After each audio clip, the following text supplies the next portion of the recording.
Kesimpulan dan refleksi pemikiran Ki Hajar Dewantara. Tugas 1.1J Modul 1.1 Koneksi antar materi.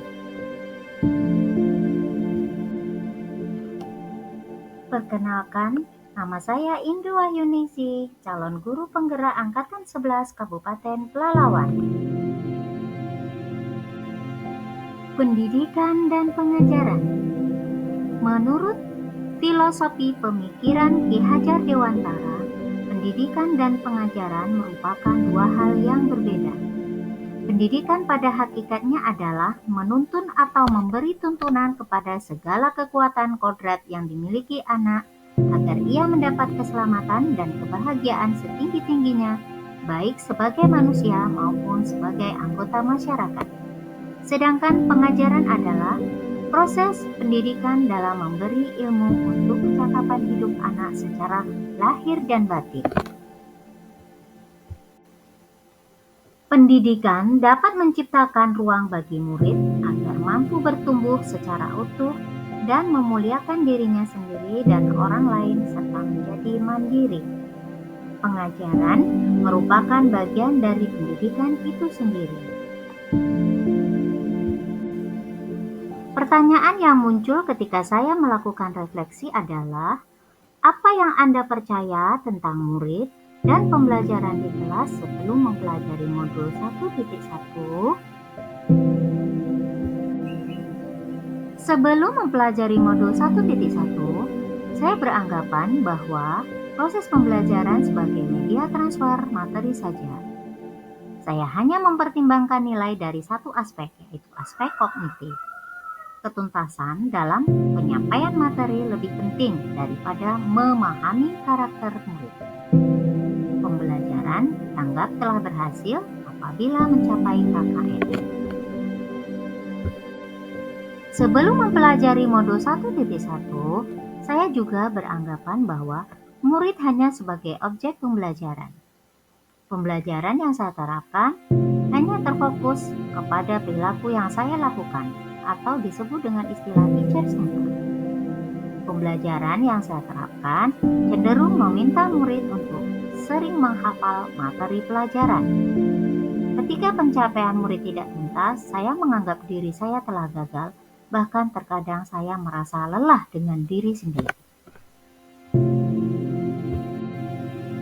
Pertanyaan berikutnya yang muncul dalam benak saya adalah, apa yang berubah dari pemikiran dan perilaku Anda setelah mempelajari modul 1.1? Setelah saya mempelajari modul 1.1, saya menyadari bahwa seharusnya saya melakukan pembelajaran secara holistik atau menyeluruh. Pembelajaran yang holistik yaitu pembelajaran yang meliputi aspek kognitif, afektif, psikomotorik, spiritual, sosial, dan budaya. Pembelajaran harus saya lakukan secara holistik karena, pertama, murid bukanlah objek pembelajaran melainkan subjek pembelajaran. Dua, setiap murid memiliki kebutuhan dan gaya belajar yang berbeda-beda. Tiga, murid memiliki kebebasan berekspresi, menyampaikan pendapat, dan berkreasi sesuai dengan model pembelajaran dan media yang tepat. Alasan keempat, guru harus mendorong siswa untuk berpikir kritis, kreatif, dan inovatif. Kelima, guru seharusnya menjadi pamong atau fasilitator dalam proses pembelajaran. Enam, guru harus mendukung kesejahteraan emosional dan sosial siswa, bukan hanya fokus pada prestasi akademik saja. Setelah saya mempelajari modul 1.1, hal baik yang dapat saya terapkan di dalam kelas adalah merancang proses pembelajaran yang aktif, interaktif, dan menyenangkan dengan melibatkan murid.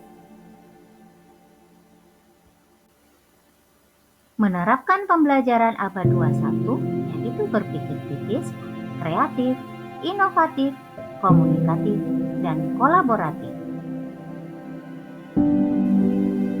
Pembelajaran yang saya lakukan tidak lagi menuntut, tetapi menuntun, karena tugas seorang guru adalah menuntun murid. Saya harus mengenal karakter murid dan latar belakang serta menjalin komunikasi yang baik dengan murid dan orang tua.